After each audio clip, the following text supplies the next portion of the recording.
This idea of failing forward, there's some leadership involved because we're leading beyond where we're at right here in the present. Christopher, you talked about, it's easy to be a leader when times are good.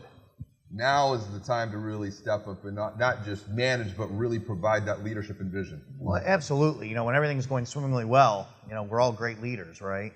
It's when you see that conflict, potentially, to say, okay, how do we rethink it?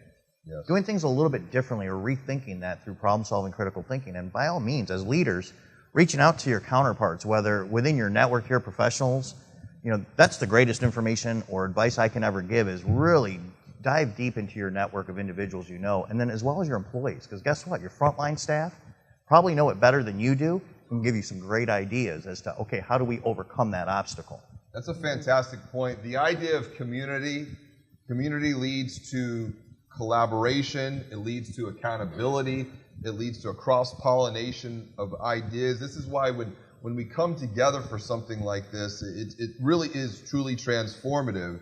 And I want to come back to this point of mindset for just a bit, because when things get tough, when things get hard, that's when we have to make some choices. One of my favorite exercises when working with financial brand leaders is to surface roadblocks, to surface obstacles really early and often before we experience them.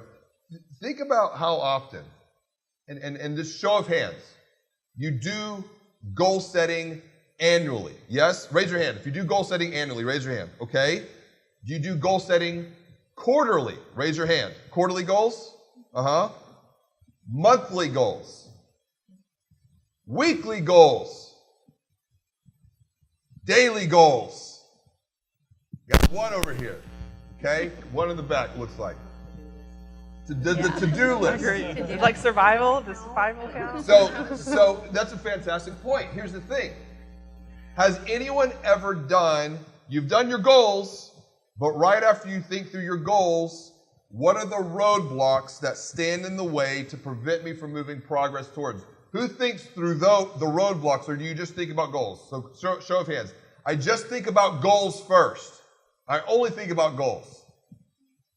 Who thinks about roadblocks too? Fantastic.